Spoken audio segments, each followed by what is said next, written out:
di sini diminta sama Ci Silvi sama Ko Budi untuk bahas soal apa pengaruh stres terhadap kesehatan badan kita.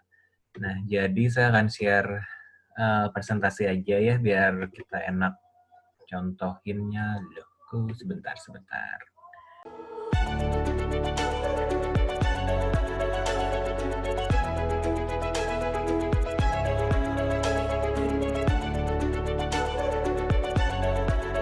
Oke. Jadi prinsip dasarnya kalau kita ngomongin soal stres, itu tuh sebetulnya kalau di dunia kedokteran tuh ada term yang bisa kita pakai, kita sebutnya sebagai adrenal fatigue atau adrenal stress. Tapi sebelum kita mengarah ke situ, aku bahas secara simpelnya dulu gini. Kalau misalkan kan kemarin tuh Cisuti sempat cerita ada beberapa member yang udah minum SOP, udah minum Utsukushi, tapi kenapa belum kerasa maksimal banget hasilnya? Sebetulnya sih penyebab dasarnya karena namanya penyakit itu terdiri dari banyak sekali faktor-faktornya. Ini contoh gambar yang bisa aku temuin di internet yang paling bagus menggambarkan segala sesuatu. Contohnya aja, kalau misalkan orang ada gangguan misalkan gatal, misalkan masalahnya di kulit. Orang tuh biasanya kalau datang ke dokter yang terlalu, ya kalau kita bahasa kita sih konvensional, pasti fokusnya tuh ngobatinnya cuma di kulitnya doang. Oke, dikasih salep lah, dikasih obat salep steroid lah, dikasih segala macam yang urusannya dengan kulit. Padahal kalau kita ngomongin soal kulit itu dia erat hubungannya dengan kesehatan usus, terutama probiotiknya harus dibenerin. Misalkan minum Utsukushi, itu bisa. Tapi yang jadi masalah, probiotik itu punya lawannya, yaitu ragi. Jadi, walaupun udah rajin minum Utsukushi, tapi makanannya tetap gak dijaga, malah ngasih makan ke ragi, Utsukushinya nggak akan kerja dengan maksimal. Gitu. Dan yang harus diingat bahwa yang bikin ragi itu jadi subur adalah gula. Jadi aku sih nitip aja kalau misalkan lagi pada rajin minum Utsukushi, tetap aja asupan gulanya harus dikurangin. Nah, kalau kita ngomongin soal kulit juga, kulit itu akan ada hubungannya dengan gangguan hormon. Jadi kalau misalkan ada orang yang dengan keluhan gatal datang ke kalian, misalkan oke kita saranin pakai SOP, pakai Utsukushi, tapi ternyata ada gangguan hormon, tetap aja itu harus dibenerin juga. Contohnya di bagian peradangan ini. Atau misalkan, oh gatalnya karena livernya fungsinya kurang bagus, tetap harus didetox. Tapi detoxnya gimana caranya? Jadi banyak gitu faktor-faktornya. Nah, sekarang kalau kita mau ngomongin soal pandemi sekarang nih, dikit-dikit lihat berita kayak hari ini ya Ci ya, maksudnya benar-benar langsung ada jigir 2.000 orang naik, itu kan langsung stres. Nah, yang pertama kali akan menghandle badan kita, yang pertama kali menghandle stresnya itu sebetulnya namanya kelenjar hormon adrenal. Itu aku jelasin ya. Nah, tapi sebelum itu kita ngebahas tuh soal stres. Stres itu jenisnya banyak. Yang kita tahu kan, yang selalu kita pikirin tuh oke stres karena pikiran di sebelah sini. Yang dua inilah, emosi sama pikiran. Ini kan kita mikir lebih ke arah yang oke, gampang marah, kesepian, negative thinking, panikan, pelupan, kayak gitu-gitu bisa. Tapi jangan lupa bahwa badan kita pun juga bisa mengalami stres. Dan bentuknya tuh keluhannya tuh seperti tadi contohnya, masalah kulit, bisa masalah pencernaan, bisa gangguan tidur, bisa sakit-sakit badan, migrain, itu tuh bentuk dari stres juga. Sama pola hidup yang kurang bagus. Pola hidup yang kurang bagusnya yang tadi aku bilang, makannya kebanyakan gula, atau misalkan pelariannya kalau stres jadinya ke makanan kemasan, ke alkohol, ke obat-obatan, atau jadi susah tidur, jadi malah pelariannya ke handphone. Yang kayak gitu-gitu tuh akan bikin badan kita tuh stres berat. Nah, yang menghandle ketika badan itu dihantam sama stres adalah kelenjar hormon yang namanya adrenal. Disebut adrenal tuh karena dia posisinya tuh yang kayak lemak ini tuh memang posisinya tuh di atas ginjal. Nah, si kelenjar adrenal ini dia berguna untuk memproduksi banyak sekali hormon. Jadi hormon yang diproduksi itu ada banyak. Ada progesteron, ada aldosteron, kortisol, estrogen, testosteron, sama DHEA. Pada dasarnya semua hormon ini tuh kita butuhnya seimbang. Cuman yang jadi masalah pertama, ini mah cuma note aja, kalau orang itu kebanyakan minum atau keseringan minum kolesterol blocker atau statin, itu akan mengganggu semua keseimbangan hormon-hormon ini. Karena bahan baku semua hormon ini adalah kolesterol. Nah, sekarang kita akan fokusnya ke kortisol, karena kan topik kita hari ini adalah tentang stres. Oke? Nah, Kalau kita ngomongin soal kortisol, kortisol itu adalah kalau terkenal itu kan sebenarnya dia hormon anti stres. Jadi kortisol itu selalu diproduksi secara normal itu di pagi hari. Di jam 6 pagi dia akan mencapai titik puncaknya, titik optimal. Nanti pelan-pelan di jam 12 dia akan makin turun. Nanti jam 6 sore kayak sekarang jam-jam segini itu udah mulai turun banget. Mulai waktu tidur tuh bener-bener udah titik terendah karena di titik jam 9 ini tuh ada satu hormon yang keluar namanya melatonin. Ini adalah siklus yang normal. Ini aku ambil dari ZRT Lab. Ini cara ngukurnya tuh pakai ludah. Jadi dikumpulin ludah 4 waktu, jam 6, jam 12, jam 6 sore, sama jam 9 malam, untuk bisa dapetin grafiknya. Sebenarnya di titiknya tuh dioptimalkah, di terlalu tinggi kah, atau di terlalu rendah. Oke? Ini yang normal. Jadi inti dasar manusia itu di settingnya tuh kerja atau stresnya itu di pagi hari, di malam hari itu relaksasi. Cuman namanya kerjaan zaman sekarang kan banyaknya tuh orang yang baru bisa istilahnya tuh ngerjain sambil begadang itu kan jam 7, jam 8, 9, 10, 11 itu tuh kortisol itu dipaksa naik. Nanti kita bahas. Oke. Kalau kita ngomongin soal stres yang normal, ketika badan itu menghadapi stres, yang pertama kali tahu kita lagi stres atau enggak kan otak. Otak, terutama di kelenjar yang namanya pituitari, dia akan kirim sinyal ke kelenjar adrenal untuk memproduksi adrenalin dan kortisol. Efek dari dua hormon ini adalah yang di sini. Jadi yang paling nyata deh kalau kita lagi stres, misalkan kita hampir tabrakan misalkan, itu kan langsung yang kerasa tuh adalah deg-degan, terus bisa kerasa keringetan, sama napas kita jadi cepet. Sama biasanya yang juga kerasa, yang muncul tuh adalah sudut pandang kita tuh jadi cuma bisa fokus ke satu titik. Jadi kita nggak bisa kayak normal, kita bisa ngelihat dari kiri kanan mata, ini mah cuma bisa fokus ke satu titik. Nah, yang tidak terasa, atau misalkan harus diperiksa lebih lanjut, mah kan tekanan darah yang meningkat, atau perubahan cadangan gula yang ada di liver tuh jadi gula. Dan, yang juga orang yang banyak yang nggak tahu, mungkin tahu tapi nggak terlalu tahu pasti adalah, si pencernaan itu jadi melambat. Makanya kenapa ada kalimat, jangan, istilahnya habis makan jangan langsung olahraga. Habis makan jangan langsung lari atau berenang misalkan. Ya penyebabnya karena begitu kita olahraga itu kan salah satu bentuk stres yang harus dihandle sama badan. Salah satu dampak dari stres itu adalah pencernaannya jadi melambat. Gitu. Tapi ini kita masih bahas stres yang normal, yang akut lah bahasanya tuh. Sebenarnya kalau setiap kali kita lagi stres, badan kita itu menghadapi ada dua pilihan mode. Antara fight, modenya ngelawan, atau flight, modenya kabur. Jadi either way. Gejala-gejala bentuk respon badannya yang tadi kita udah bahas. Entah jadi ada deg-degan, atau napasnya jadi cepat, atau gemeteran juga bisa, atau si matanya jadi pupilnya jadi dilated gitu. Jadi akhirnya cuma bisa ngeliatnya ke satu sisi. Anyway, ini sih cuma secara general doang. Nah, jadi sebetul-betulnya respon dari kortisol itu selain yang tadi udah kita sebut, itu ada juga peran di metabolisme. Dalam arti, kortisol itu dia bekerja sama dengan hormon insulin untuk menyeimbangkan gula darah. Jadi yang harus diingat gini, ini mah kita ngomongin normal dulu ya.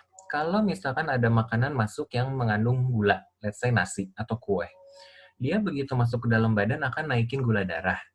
Nah, begitu gula darahnya naik di atas normal, si badan itu akan memproduksi hormon insulin untuk menurunkan gula darah. Tapi kalau gula darahnya diturunin terus tanpa ada yang ngelawan, tiap kali kita habis makan pasti ngantuknya luar biasa. Itulah peran kortisol buat naikin gula darah. Oke. Salah satu peran kortisol juga, dia tuh kayak bikin badan tuh siap-siap untuk menghadapi masalah.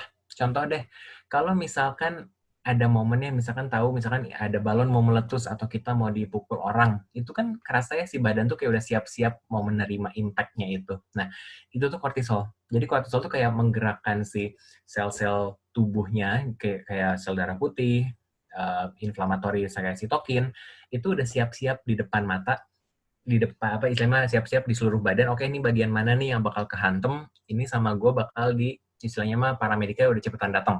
Nah, itu tujuannya kortisol.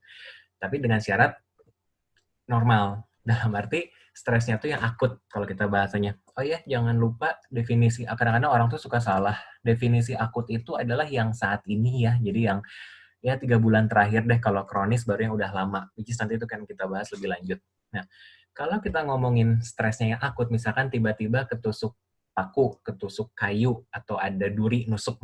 Itu tuh kan stres akut yang badan itu akan merespon dengan 4 ini.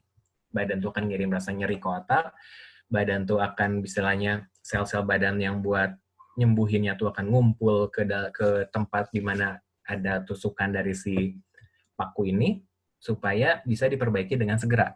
Ini perannya, salah satu perannya itu adalah kortisol yang berperan di sini untuk mengatur semua ini supaya biar cepat beres. Nah, selain itu, kortisol itu juga berfungsi untuk ini mah kan salah satu produknya, saya lupa nama merahnya, yang minuman kolagennya AFC itu kan tentang kolagen nih. Nah, yang harus diingat juga bahwa peran dari kortisol kalau udah terlalu tinggi di dalam badan, dia tuh akan mensupres sintesis kolagen. Dalam arti akan literally menghancurkan kolagen. Jadi, kalau misalkan dan ada orang yang komentar, gue udah minum minuman kolagen AFC nih, tapi kok gue nggak glowing, kok gue tetap sakit-sakit badan, misalkan. Ya, karena kalau si orang itu stres, si kolagen di dalam badannya itu bakal dihancurin bener-bener. Jadi keluhan khasnya banget orang yang ada masalah stres itu adalah kulit lengannya kendor. Ada double chin, ada kantong mata, lututnya sakit. Rata-rata itu. Karena kolagennya dihantam. Jadi keintegrasi dari si fungsi dari si jaringan-jaringan sekitar itu jadi kacau. Ya, ini yang mau aku highlight dulu. Oke, sekarang kita bahas dulu soal kortisol yang tinggi. Oke, sebenarnya gini, kalau kita ngomongin high cortisol, itu artinya dalam arti produksi kortisol itu terus-terusan diproduksi dengan tinggi karena stresnya tuh terus-terusan kehantamnya tuh kehantam ke badan itu lumayan banyak. Contohnya stres karena pikiran, let's say ada pekerjaan yang belum beres, atau kita lagi galau karena masalah pandemi, atau misalkan stres karena makanan, yaitu gula yang tadi aku bilang. Jadi walaupun kita pikirannya lagi nggak stres, tapi kita karena lagi bosan kita makan donat, kita makan pizza, kita makan kerupuk keripik, itu tuh akan dirubah menjadi gula dan eventually dia akan naikin kortisol juga. Jadi hati-hati dengan tipe-tipe stres yang sebetulnya kronis tapi nggak kita sadarin kita punya atau kita alamin. Anyway, yang mau aku bahas di sini, tadi perbedaan antara gambar yang pertama dengan gambar yang ini adalah kortisolnya tuh di pagi hari, kalau dengan kondisi orang-orang yang mengalami stres kronis, kortisolnya itu akan diproduksinya tuh tinggi sekali di pagi hari. Di jam 12 sih masih lumayan tinggi, harusnya kan agak bawah. Nah, yang jadi masalah tuh yang khasnya banget tuh adalah jam 6 sore tuh masih seger banget sampai jam 9. Jadi keluhannya tuh banyak yang, gue tuh capek banget, gue tuh pengen tidur tapi nggak bisa, badan gue tuh masih seger banget. Nah, itu tuh yang penyebabnya dari stres yang berkepanjangan. Jadi ini kasihan tipe-tipe orang yang kayak gini tuh jadinya nggak bisa tidur walaupun badannya tuh udah istilahnya udah gugulitikan lah gitu, udah di kasur, udah pengen tidur tapi matanya tuh tetap cenghar gitu. Nah, ini penyebab dasarnya sebetulnya tanpa disadari adalah stres-stres yang tadi plus gara-gara food craving. Biasanya kan orang kalau misalkan udah nggak ada kerjaan pasti bakal pelariannya tuh entah ke kue, ke biskuit, kemana, kerupuk, kayak gitu-gitu. Nah, itu yang tanpa orang sadari, makanya kenapa ada istilah jangan makan malam karbo. Sebetulnya itu basicnya ilmunya tuh adalah kalau lu makan karbonya malam-malam, kortisol lu akan naik. Ketika kortisol lu naik, lu jadinya malah nggak bisa tidur. Gitu. Oke? Okay? Sekarang kita loncat dulu ke cerita dari sisi medisnya. Kalau ada orang yang stresnya tinggi, itu produksi hormon kortisol kan harus banyak banget. Ketika kortisolnya dibutuhin banyak, badan itu literally akan ngeblok jalur-jalur yang lain. Contoh, misalkan tadi dari kolesterol jadi pregnenolon, dari pregnenolon tuh harusnya dibagi dua antara jadi DHEA sama jadi progesteron. Nah, kalau orang itu lagi stresnya tinggi, jumlah kortisol yang dibutuhin lagi banyak, si jalur ini diblok. Jalur DHEA diblok, jalur yang ke aldosteron pun diblok. Contoh paling nyata adalah kalau cewek terutama kalau lagi stres, mensnya kacau. Kenapa? Karena hormon yang buat kesehatan menstruasi, progesteron sama estrogen, jumlahnya akan berkurang karena dibutuhin buat ngebentuk kortisol. Itu contoh satu. Contoh dua, orang-orang yang stres, stresnya kronis, khasnya tuh adalah mereka mengeluh naik tangga berat, atau bangun tidur dari bangun ke duduk ke berdiri itu gampang blackout. Karena keseimbangan tekanan darah atau garam di dalam badannya kacau. Karena produksi hormon aldosteron yang berfungsi buat ngatur tekanan darah itu di stop dulu produksinya. Akibatnya jadi ada gangguan. Semuanya demi mementingkan kortisol. Kenapa? Ya karena yang tadi, kortisol itu merespon stresnya itu seperti kayak kita lagi mau ketusuk. Kayak kita mau dihantam, istilahnya mau tabrakan. Badan itu akan nyangkanya tuh, kita tuh akan dihantam sama sesuatu yang gede banget, sehingga badan tuh butuh preparation yang gila-gilaan. Tapi ternyata nggak datang-datang si stresnya. Stresnya itu cuma stres di pikiran doang. Tapi respon badan ke sininya udah tetap kena, tetap berlaku. Karena istilahnya gini, yang tahu stresnya kan kepalanya. Badannya nggak tahu apa-apa, badannya cuma tahu, oke, gue dapet sinyal dari otak, ini mau ada stres yang datang. Gue harus siap-siap. Jadi semua yang tanda kutip nggak penting, kayak testosteron, estrogen, progesteron, aldosteron, itu di stop dulu semua. Muncullah gejala-gejala. Sebelum ngomongin gejalanya, kita ngomongin penyebabnya dulu. Apa aja yang bisa menyebabkan kortisol tuh jadi tinggi banget. Tadi aku dikenalin sama psikolog ya, Ci ya. Maksudnya ini kan di sini banyak yang ranahnya psikolog ya, jadi ada rasa takut, ada masalah keuangan, ada masalah pekerjaan, masalah negative thinking, itu semua bisa. Dari sisi kunyah, ini nomor satu, gula dan tepung-tepungan, itu yang paling bikin ngaco. Nomor dua, kurang tidur. Rokok. Kafein itu pedang bermata dua. Kafein itu dia akan kan kita tahu kafein itu bikin seger. Bikin seger tuh sebenarnya karena kortisolnya digenjot buat lebih tinggi. Adrenalnya tuh digenjot buat bikin kortisol lebih tinggi. Tapi lama-lama dia bisa jebol. Nanti aku jelasin jebolnya gimana. Terus kita ngomongin soal olahraga. Olahraga itu di satu sisi, kalau orang itu nggak pernah olahraga, itu juga membuat stres ke badan karena ya istilahnya mah karena kita manusia itu didesain dari awal tuh untuk bergerak minimal 30 sampai sejam untuk membantu sirkulasi darah, untuk membantu keseimbangan hormon, untuk menurunkan stres. Tapi olahraga yang terlalu banyak pun, over exercise kita ngomongnya, itu pun juga bikin stres badan. Jadi sebetulnya kalau dari sisi holistik, olahraga tuh antara 30 menit sampai 1 jam cukup kok. Yang penting frekuensinya, jangan dihajar. Misalkan, oke, kalau waktu zaman gym masih buka, 3 kelas gue hajar langsung biar gue enak tidur. Ya selama kortisolnya cadangannya masih oke sih, itu nggak jadi masalah. Tapi begitu cadangannya mulai ngedrop, itu yang jadi masalah. Sorry, mau ngebahas dulu dikit. Yang paling rentan kena masalah stres atau nama kondisinya namanya adrenal stress itu cewek.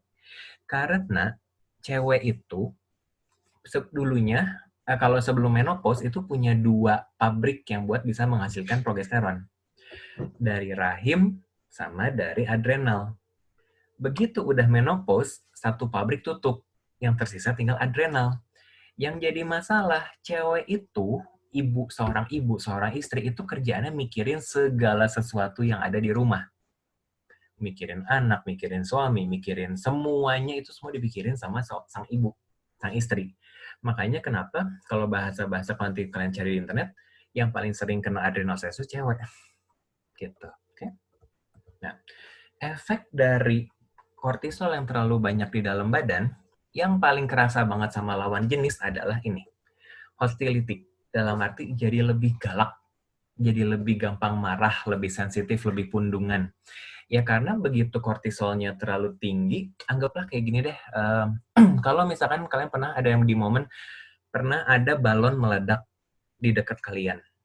Itu untuk setengah jam ke depan tuh si kuping tuh kayak jadi lebih sensitif. Ada suara dikit, ada apa dikit, langsung kaget, langsung pengen bereaksi. Itu kira-kira sama. Jadi kortisol itu lagi tinggi-tingginya. Jadi, nah, kebayang kalau stres itu kronis. Jadi kalian tuh makin lama, si emosi itu makin lama tuh makin naik. Makin kehul gitu istilahnya. Makin kesel gitu. Itu satu. Yang kedua, yang mengganggu banyak orang, rematik, nyeri sendi. Penyebab dasarnya sebetulnya ya karena yang tadi, kolagennya dihancurin. Jadinya istilahnya tuh jarak, kalau kita ngomongin soal lutut, harusnya kan di lutut itu ada bantalan, kita nyebutnya synovial fluid. Jadi yang menjadi bantalan antara satu tulang dengan tulang lain biar nggak saling bergesekan. Begitu kolagennya hancur, ya si synovial fluidnya jadi bisa merembes kemana-mana. Itu yang jadi masalah, jadi akhirnya jadi sakit.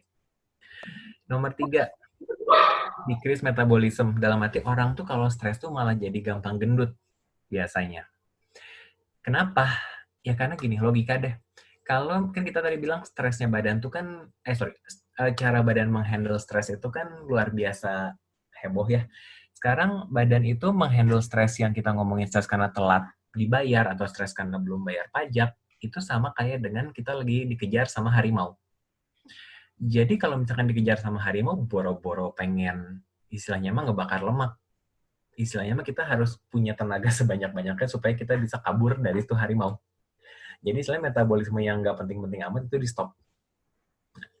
Yang berikutnya hipertensi yang tadi aku bilang. Karena si hormon yang buat ngatur keseimbangan tekanan darah yaitu aldosteron itu bakal di stop. Jadi stres itu tuh efeknya banyak banget. Cuman masalahnya nggak, kalau kita ngomongin soal kortisol tinggi, even ke dokter-dokter yang endokrin, yang spesialis penyakit dalam, itu belum tentu mereka mau terima. Karena cuma ada 2 yang di dunia kedokteran yang diakuin penyakitnya berhubungan dengan kortisol. Ada Cushing syndrome, nanti aku share gambarnya deh, sama Addison's disease, tapi itu tuh versi ekstrim banget. Nanti aku jelasin. Oke. Sekarang kita loncat ke, tadi kan udah level 1 kan yang gambar pertama tentang kortisolnya normal. Gambar kedua tadi tentang kalau high cortisol karena chronic stress. Ini level ketiga. Level ketiga tuh chronic fatigue. Chronic fatigue tuh khasnya tuh adalah biasanya pagi-paginya sih masih relatif segar. Bangun pagi masih bisa langsung aktivitas. Tapi begitu masuk makan siang, dikasih makan itu ngantuknya luar biasa. Bener-bener banyak kan orang yang, aduh gue habis makan malah jadi ngantuk banget nih, gue jadi pusing, jadi pening, bukan jadi seger, malah jadi makin ngantuk.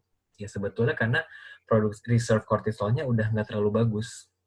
Nah, khasnya juga orang yang ada di posisi ini adalah lelah berkepanjangan, jadi udah tidur nyenyak, tapi begitu bangun nggak seger. Atau habis olahraga tuh pegelnya lama banget. Jadi justru kalau orang-orang yang kayak gini, jangan digeder sama jangan dipaksain suruh olahraga. Malah begitu kalau kita paksa olahraga, dia malah makin stres, malah makin lemes. Gitu. Cuman kalau misalkan nanya ini, kalau kita bisa ngecek ini nggak di Indo? Bisa, tapi cuma ada satu lab di Indo yang bisa, yaitu lab ABC. Prodia Pramita belum punya buat ngecek kortisol dari ludah. Kalau dari darah kurang representatif. Oke. Nah, ini rangkuman dari ceritaku tadi. Jadi ketika stres, ketika kita ada stres dalam bentuk apapun, mau itu kita lagi mau dikejar harimau, mau kita lagi kelaparan, mau kita lagi cuma stres karena pekerjaan atau stres karena pandemi, itu tuh akan men-trigger yang namanya fight or flight. Nah, begitu fight or flight itu muncul, badan itu akan kirim sinyal ke otak, tuh akan kirim sinyal ke badan, ke kelenjar adrenal, untuk melepaskan memproduksi adrenalin sama kortisol, sehingga badan kita tuh akan diserbu oleh yang namanya sitokin. Jadi kayak badan tuh siap-siap mau menghadapi perang. Tapi perangnya nggak beres-beres. Dalam arti nggak ada yang gimana banget, nggak yang kayak tadi ketusuk jarum atau ketusuk paku, tapi kok nggak beres-beres. Akhirnya jadinya karena si kortisol itu dia men-trigger merangsang produksi inflamasi sitokin atau jadi peradangan, itu yang akan menyebabkan kekacauan di dalam badan. Kalau kita ngomongin soal peradangan tuh kalau misalkan akut, yang tadi kayak misalkan ketusuk paku jadinya merah, jadinya bengkak, itu peradangan akut. Kalau peradangan kronis, ini penyakit-penyakit yang di sini. Yang paling heboh sekarang kan kegemukan. BTW ya, ini bukannya kebetulan sih, tapi memang kalau kita ngomongin soal COVID, kita ngomongin soal, kan banyaknya diberita soal komorbiditas. Komorbiditas itu jadi kayak penyakit penyerta yang menyebabkan si corona itu jadi makin parah. Ya di sini. Ini semua. Makanya kenapa orang, Ada yang bilang, oke, ini hipertensi bisa memperparah COVID. Ya nggak salah, karena peradangan di dalam badannya tinggi, kortisolnya ketinggian, atau malah terlalu rendah. Jadi menyebabkan imun-imun di badannya jadi lemah. Gitu. Oke? Nanti ini aku share aja ke Cisilvi jadi bisa baca lagi. Oke. Jadi, kalau misalkan kita mau ngerangkum versi simpelnya banget dari semua yang udah aku tulis. Ketika kita stres, badan itu akan memproduksi yang namanya kortisol. Ketinggian. Ketika kortisolnya ketinggian, dia akan mengganggu, kita sebutnya kalau di kedokteran tuh ada istilahnya namanya circadian rhythm. Ini tuh kayak proses pagi dan malam. Dalam arti begitu kortisol terlalu tinggi, dia akan mengganggu tidur, yang harusnya tadi aku cerita kortisolnya turun di jam 9, nanti melatonin naik, ini jadi kacau. Lalu dia juga akan menyebabkan kekacauan gula darah, karena insulin sama kortisol tuh sama-sama istilahnya berusaha menyeimbangkan gula darah. Nomor 3 adalah faulty hunger signal, itu dalam arti kortisol itu akan membuat kekacauan di keseimbangan serotonin. Jadi orang tuh yang stres makanya banyak yang lapar mata, lapar mulut. Perutnya udah kenyang, perutnya udah teriak-teriak bilang gua full. Tapi karena stres, serotonin yang nggak bisa diproduksi dengan baik, jadinya lapar mata. Oke, di sini. Ini masalah 1.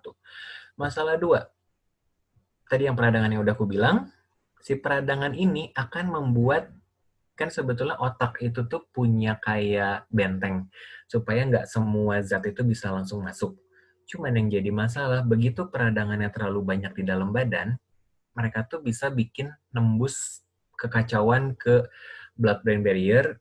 Kita sebutannya memang ada istilah baru kan leaky brain sebetulnya. Sehingga menyebabkan logam berat, racun, itu bisa masuk ke dalam otak yang akan menyebabkan ini, gangguan memori lah, gangguan. Kalau brain fog tuh lebih ke kayak, kalau misalkan kita lagi ngomong, kita tahu apa yang mau kita omongin, ada di kepala, tapi di ujung lidah ada, tapi nggak bisa diucapin. Itu contohnya brain fog. Oke.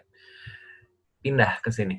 Kita ngomongin inflamasi atau peradangan. Peradangan itu akan men-trigger sitokin namanya IL-6, which is ini yang paling horor, karena ini zaman sekarang ini paling horor, karena ini bisa bikin kacau ke COVID, yang akan menyebabkan ini. Mungkin kalau misalkan buat cowok-cowok akan ngeluh istrinya tuh kenapa jadi tidak hornian. Ya sebenarnya karena hormon yang tadi, testosteron sama estrogennya diblok demi memproduksi hormon kortisol. Gitu. Jadi salah satu dampak dari stres itu juga adalah menurunnya libido. Oke. Nah, ini rangkuman aja. Kalau misalkan mau tahu apa aja faktor, jadi ini cuma mengingatkan kayak ini mah versi lebih rapih dari yang tadi, apa aja yang bisa menyebabkan kekacauan fungsi dari adrenal. Oke, jadi tinggal di-share sama Cisilvi. Nah, ini ada fase yang terakhir. Kita nyebutnya fase burnout. Burnout itu jadi produksi hormon kortisolnya udah nggak bisa ngejar stresnya. Jadinya orang tuh jadi shutdown. Ciri khas paling nyatanya tuh adalah kalau bahasa kita tuh ngumpulin nyawa. Jadi pas bangun tidur tuh kayak orang lemot. Jadi yang istilahnya, gua kalau nggak minum kopi gua nggak bisa kerja, atau harus baca buku dulu, enggak, harus nonton YouTube dulu, nonton TV dulu, ngulang dulu, istilahnya loading dulu lah, ngumpulin nyawa dulu. Ya karena kortisolnya diproduksinya tuh rendah sekali. Karena bahan baku dari progesteronnya udah ngedrop. Ini rentan di cewek-cewek yang menopause, atau cewek-cewek kerja yang gak punya waktu istirahat. Jadinya tuh tanda kutip kayak zombie, lemot, lelah seharian, karena ya kortisolnya semuanya di bawah normal. Di jam 6, jam 12, jam 6 pagi, 12 siang, 6 sore tuh terus gitu. Nah, yang paling worst case-nya sebenarnya harusnya ada gambar lanjutannya. Jadi kayak mobil yang dipanasinnya telat gitu. Jadi begitu udah jam 9, tiba-tiba dia tuh kortisol naik lagi. Itu penjelasannya terlalu kedokteran nih. Nantilah kalau ada sesi kedua ya, ntar aku bahas. Cuman inti dasarnya, orang-orang yang udah burn out, itu ngeluhnya adalah nggak bisa kerja kalau tanpa kopi. Dan hidupnya tuh jadi yang kayak, jadi kesel sendiri, misalkan jadi yang asalnya bisa multitasking banyak hal, ini jadi nggak bisa sama sekali, jadi harus satu-satu, jadi lemot, jadi gampang emosian, PMS jadi gila-gilaan, jadi gampang sakit. Ya sebetulnya karena kortisolnya yang bisa buat melindungi seluruh badannya tuh, produksinya udah ngedrop banget. Itu namanya burnout. Nah, ada satu lagi sebetulnya, kalau kita nyebutin soal kortisol yang rendah, ada yang namanya adrenal crisis ini mah yang jadi gini, banyak orang tuh yang menganggap, kalau cuma stres doang ini mah gak bakal bisa bikin sampai mati. Sebenarnya ada kondisinya kita nyebutnya namanya adrenal crisis. Nah ini yang diakuin di dunia kedokteran. Kita nyebutnya namanya tuh Cushing syndrome atau yang si Addison disease juga bisa. Nah istilahnya gini, karena kortisol itu bisa memiliki pengaruh yang sangat besar terhadap detak jantung, terhadap gula darah, terhadap tekanan darah. Ini tuh kalau dibiarin lama-lama banget bisa sampai ke arah sini, ke koma atau ke serangan jantung, ke stroke, ke luka di otak gitu. Jadi jangan anggap remeh stres. Cuman ya sekarang kalau kita bilangnya gimana caranya kita nge-handle stres, ya banyak sih masalahnya, banyak caranya, tapi ini aku sharing dulu. Bentuk badan seseorang yang kehantam sama stres, yang udah paling ekstrimnya tuh yang stage 3 ini. Jadi semuanya tuh kendor. Kalau cewek mah payudaranya kendor, perutnya buncit tapi jatuh. Istilahnya sampai nggak bisa ngeliat ke area bawah. Tapi yang khasnya juga dari orang-orang yang kehantam adrenalnya adalah, ini sebenarnya kurang jelas sih, kakinya tuh kecil banget. Jadi kalau saya mau jujur, saya mau selalu ingat kalau saya lagi ngelihat tante-tante yang lagi di salonnya kalau yang ready misalkan, itu kan yang kakinya tuh kecil banget, tapi badan atasnya tuh gede gitu. Nah itu tuh khas banget sebenarnya yang stres. Karena kortisol itu ketika istilahnya dibutuhin banyak, akan menggerus protein di dalam badan kita. Protein paling banyak di mana? Di kaki, di otot, di kaki, sama di lengan. Makanya jatuhnya tuh kakinya kecil, lengannya tuh sebenarnya ototnya kecil, tapi karena kolagennya pada hancur, jadinya kendor. Jadinya tuh kalau istilahnya kalau mereka lagi pada say goodbye, dadah-dadah gitu, si tangannya tuh jadi yang gelambir goyang-goyang gitu. Khasnya juga adalah ada brafet, yang atas bawah berjadi kendor. Dan yang paling bisa dilihat itu adalah ada, kita nyebutnya tuh hump. Jadi ada lemak yang numpuk di leher belakang. Jadi kesannya tuh si orangnya tuh kayak nggak punya leher. Padahal itu lemak yang ngumpul di situ. Itu salah satu pertanda orang tuh udah stres.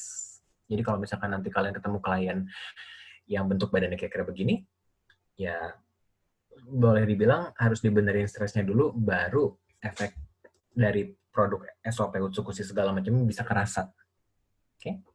Nah, ini cerita panjangnya. Nanti aku sharing ke Sylvia aja ya, maksudnya progres dari adrenal fatigue itu gimana. Ini aku dapat dari satu dokter namanya Dokter Lam. Dia juga bikin course gitu sih di internet. Kalau misalkan ada klien yang riwuh, suruh ikut ini dulu aja. Soalnya banyaknya tuh orang yang mengalami masalah adrenal stress tuh awal-awalnya nggak kerasa. Jadi awal-awalnya tuh cuman kayak, gue ngantuk nih, gue butuh kopi, gue butuh makan roti, udah gitu gue seger lagi. Nah, itu tuh bisa beberapa tahun gitu, bisa 2 tahun, 3 tahun. Nanti yang kedua itu baru muncul tuh ketika udah mulai ada lemes, cemasan, insomnia, itu udah mulai ke step nomor 2. Nanti begitu jeger ke yang ketiga tuh yang jadi masalah tuh adalah kopinya, dosisnya makin banyak. Butuh, ya istilahnya kalau nggak minum Vitse, gue jadi gampang flu. Kalau gue nggak minum kopinya dari 1 gelas, jadi butuh 2, 3, 4. Itu tuh udah masuk stage 2. Nanti biasanya ada recovery dulu. Orang tuh bakalan, gue normal lagi nih. Terus nanti turun lagi, naik lagi, turun lagi, gitu ya terus. Sampai akhirnya jangan amit-amit, jangan sampai di poin 15 ini. Karena ini repot banget masalahnya, obatnya tuh suplemennya nggak ada di Indo. Mungkin kalau beli di kayak Tokped yang itu luar bisa, tapi tetap aja banyak yang harus diberesin. Jadi bukan cuma masalah kita harus benerin emosi, tapi kita harus tahu olahraga yang tepatnya kayak apa, pilihan makanannya juga harus diperbaikin, sama tidur.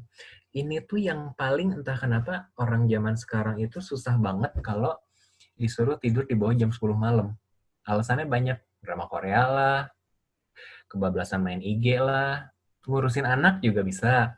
Sebenarnya yang sayang tuh kalau kita buat teman-teman yang punya anak kecil yang masih dalam masa pertumbuhan, sebetulnya masa pertumbuhan itu tergantung, maksudnya dalam arti keberhasilan seorang anak itu tumbuh itu tergantung dari jam tidurnya. Karena tidur itu harus di bawah jam 10 malam biar pas melatonin keluar, growth hormone barengan keluar.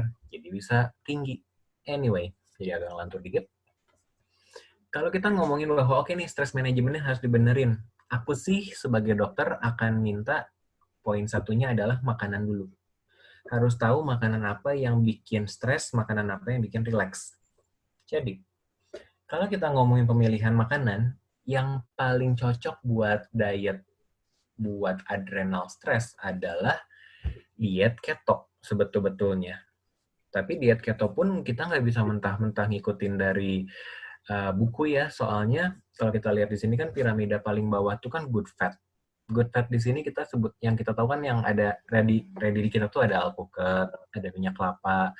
Ini nggak ada. Grass fed butter tuh oke lah ada namanya ghee, tapi nggak semua orang juga bisa konsumsi ini. Pasture raised egg, aku nggak tahu ada atau nggak. Yang kita bilang istilahnya telur probiotik itu nggak tahu beneran iya atau enggak. Soalnya saya pernah nanya ke pasien yang punya peternakan ayam, sama-sama aja katanya. Anyway, ada olive oil, ada coconut milk atau santan, tapi santannya yang asli, jangan yang udah kemasan. Coconut butter, MCT oil itu oke. Ini satu. Notice nggak? Di sini nggak ada keju, nggak ada susu sapi. Ya karena memang sebetul-betulnya dua itu tuh nggak sehat-sehat amat. Kecuali kalau misalkan memang ada grass-fed milk, boleh. Cuman so far setauku Dago Dairy aja sama Greenfield aja mereka masih kombinasi pakan. Dan si pakan itu yang bikin peradangan di dalam sapinya, begitu diminum sama kita susunya, itu yang bikin peradangan tambahan, bikin kortisolnya naik lagi.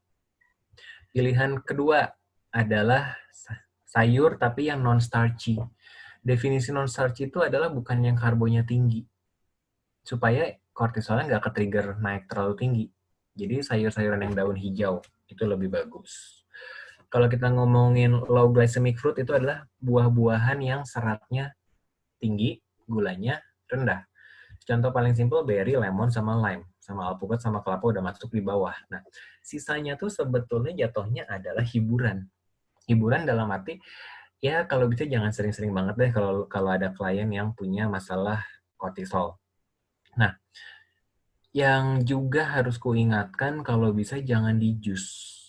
Karena begitu di jus, seratnya tuh hancur. Yang tersisa tinggal gula buahnya. Itu juga sama akan bikin fruktosanya itu akan bikin fruktosa makin gampang atau gula buah gampang diserap, itu juga akan bikin kortisol naik. Daging itu sih masih, aku pribadi sih masih silakan aja perdagingan asal jangan ditepungin. Kacang-kacangan tergantung bentuk badan orang. Kalau misalkan kliennya adalah bapak-bapak yang perutnya buncit banget, kakinya kecil, itu biasanya mereka ada tambahan masalah di liver. Jadi biasanya nggak terlalu disaranin makan kacang-kacangan. Walaupun kelasnya almond mede kayak gitu. Fermented food, kimchi, sauerkraut, itu sebetul-betulnya oke, cuman harus gini, kalau kalian mau belinya yang kemasan, baca baik-baik dulu itu isinya apa aja. Soalnya kimchi aku nemuin di beberapa, kayak di supermarket kalau di Bandung, kayak di rumah buah gitu, begitu dibaca tetap pakai tepung sama pakai gula. Itu jadi masalah. Gula yang aman apa? Paling aman sih ini. 4 ini doang, stevia, monk fruit atau bahasa kita malakan lohanquo. Kalau secara merek ada merek yang namanya Lakanto, xylitol, sama erythritol. Yang lainnya nggak aman. Gitu. Tapi kalau kalian lagi mau beli yang merek ini, misalnya apa stevia, misalkan kan ada merek-merek kayak Tropicana Slim gitu. Itu begitu dibaca tuh itu ngaco. Itu banyak tambahan-tambahannya yang malah bikin kortisolnya makin naik. Jadi kalau bisa cari yang organik sebisa mungkin. Oke, ini sih cuman istilahnya jenis-jenis makanan yang bisa dibeli apa aja, itu mah silakan, nanti tinggal sama Ci Silvi. Nah, sharing terakhir adalah soal tipsnya. Yang paling bagus itu sebetulnya gini, orang yang udah punya gangguan adrenal itu jangan sampai makannya tuh telat banget. Kan orang-orang yang kok nggak kebiasa makan pagi jadinya dipus ke makan siang gitu. Padahal sebetulnya badannya tuh nggak bisa menghasilkan gula dengan optimal. Jadi sebenarnya memang disarankan makan pagi itu rutin dan bagusnya protein. Nomor 2 adalah butuh garam yang banyak banget. Karena orang-orang adrenal fatigue itu ada gangguan keseimbangan garam. Tapi garamnya jangan garam dapur, harus garam laut atau garam Himalaya. Karena kita butuh banyak mineral. Nomor 3 adalah makannya rutin. Kalian pernah dapet lah obrolan tentang makan tuh harus rutin 3 jam sekali. Itu sebenarnya cuma cocok buat orang-orang yang punya gangguan adrenal. Kalau buat kita-kita yang normal sebetulnya nggak usah sering-sering banget. Karena semakin sering kita makan, insulinnya makin naik, kortisolnya ikutan naik. Nomor 4, hindarin makanan tinggi karbo. Nomor 5, makan tuh mindful eating, jangan rusuh, jangan buru-buru, jangan istilahnya kunyah 5 kali telan, itu tuh malah bikin kacau. Terus perhatiin makanan apa yang sensitif. Ini sih memang sih kalau aku sih memang ada alat yang bisa ngetesnya, tapi kalau enggak, minimal yang umum yang harus dihindarin tuh adalah gandum, kedelai, susu, sama tepung-tepungan. Sebisa mungkin 4 itu. Oke. Kalau kita ngomongin soal potasium itu bagus, tapi harus balance sama sodiumnya. Jadi poin 2 sama poin 7 itu tuh harus balance. Jadi jangan, kan kita dengar, oke, kita butuh kalium banyak, oke, ke air kelapa, alpukat, pisang, semua dihajar, tapi garamnya, takut tekanan darah tinggi. Enggak, justru kita butuh seimbangnya. Oke. Aku sih banyak nyaranin ke pasien untuk minum VCO. Karena VCO itu yang bisa bantu bikin kenyang. Kan judulnya gini, kita poin 4 nih, menghindari makanan yang tinggi karbo. Itu harus diganti dengan cara makan yang tinggi lemak, tapi lemak baik, supaya kitanya tetap kenyang. Prinsip dasarnya. Nomor 9, kombinasi lemak, protein, dan carb di setiap makanan, tapi yang benar. Jadi kalau misalnya jangan bubur, jangan lontong, jangan bacang, jadi lebih ke misalkan nasi merah, plus protein, terserah mau apa, plus sayur, itu bagus. Ini mah Cisilvi pasti udah hafal banget ya, poin 10, nggak boleh makanan yang tepung-tepungan, karena itu akan bikin gula darahnya tuh roller coaster. Kalau poin 11, ini sih sebetulnya gini, kalau orang, kayaknya kalau saya sih sebagai yang bukan peminum kopi, enak-enak aja ya ngomong harus berhenti kopi. Tapi kan nggak semua orang bisa langsung kayak gitu. Jadi kalau saya sih nyaraninnya, kalau memang mau coba detox kopi, ada triknya sebetulnya. Caranya tuh adalah mulainya tuh weekend, kayak sekarang nih Jumat. Coba misalkan harus 2 gelas atau 3 gelas, kurangin jadi setengahnya untuk hari Sabtu. Nanti hari Minggu kurangin lagi setengah sampai Senin, Selasa, Rabu, terus aja gitu. Sampai akhirnya cuma tinggal 1/4 cangkir sehari. Terserah sih. Habis itu sebetulnya disaranin ganti green tea. Tapi green tea-nya yang asli, bukan yang celup, harus yang daun. Itu sebetulnya bisa lumayan nge-support adrenal sebagai pengganti kafein. Oke. Terus, kalau nomor 12, sebetul-betulnya sih ini antara iya dan tidak sih. Kan nggak ada orang yang males nyemil sebelum tidur gitu. Ini mah sesuaikan saja. Nah, kalau nyebutin nomor 13, konsumsi coklat. Coklat itu sehat, tapi dengan syarat coklat asli, bukan yang milk coklat gitu. Coba sih kalau bisa kakao itu lebih bagus, tapi pahit. Oke. Suplemen yang bagus yang paling bagus, yang sekarang sih untungnya udah ada di Indo, untuk ngobatin adrenal balance itu adalah ini, ashwagandha. Kalau yang 4 ini, ada yang cocok, ada yang enggak. Aku sih kalau ke pasien biasanya banyaknya nyaraninnya ini, ashwagandha. Oke, terima kasih atas perhatiannya. Apakah ada yang mau ditanya? Ya.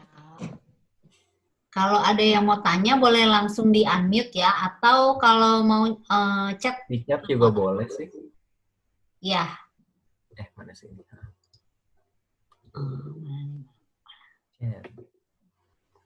Ada yang mau nanya nggak?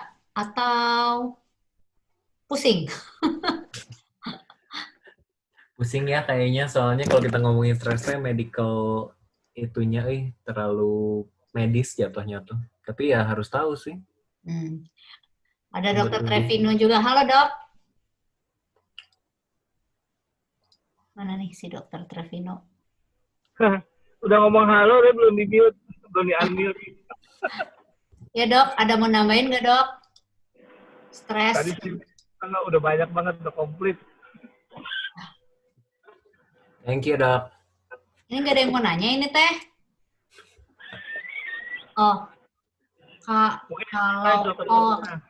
kalau Misalkan oat Oh, kalau oat. sama Oke, aja. intinya dia gini. kontrol stres ya gitu kan ya. Kalau oat sih menurutku gini, kalau bisa cari yang mereknya, nyebut merek nggak apa-apa ya. Kalau mereknya yang Bob Red Mill yang steel cut oat itu masih lebih mending daripada yang ya Quaker Oat yang gitu-gitu deh.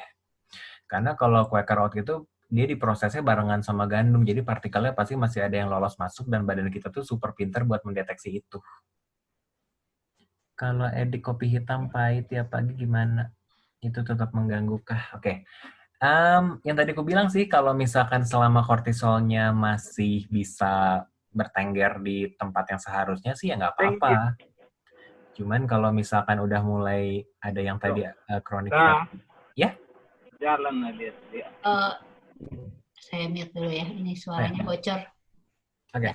Kalau taruh, yang aku ke-mute nggak? Enggak. Nggak, oke. Oke. Kalau misalkan kopi hitam pahit, gini nih. Nomor satu, yang penting kopinya asli dulu. Jangan yang kemasan. Jangan yang sachet dulu. Itu poin satu. Poin dua, selama kortisolnya masih istilahnya nggak ada gejala-gejala yang tadi aku sharing sih, ya masih baik-baik aja sih badannya. Tapi ya nitip aja sih, malam-malam lewat jam 6 tuh udah harus istirahat kalau bisa. Kalau Ci Desi, granola sama yogurt bagus kah? Tergantung Ci, kondisi apa dulu nih. Kalau kondisi mau diet sih aku nggak terlalu nyaranin. Sebisa mungkin sih, ya kecuali kalau yogurtnya pakai coconut yogurt dan granolanya nggak ada gandum, nggak ada dried fruit, itu masih oke-oke aja sih. CFS. CFS itu apa? Chronic fatigue syndrome. Wah panjang Ci, kita harus ngobrol seriusan kalau ini mah. Nggak akan bisa di sini. Tapi bisa coba ngelakuin yang tips-tips yang tadi ku bahas dulu sih. Minimal stresnya diberesin, sambil makanan yang dipilih gitu. Oat yang bijinya besus sanawati dibanding dengan beras merah. Balik lagi gini, kalau kita ngomongin oat, cari yang steel cut oat yang ada tulisannya tuh nggak diproses barengan sama gandum. Kalau kita ngomongin beras paling bagus sih ya shirataki deh kalau misalnya yang paling bagus dibandingin beras merah mah gitu. Kalau nggak minum kopi suka sakit kepala dok? Iya, berarti itu sih. Ya sebenarnya sih plain and simple-nya kemungkinan karena kurang magnesium.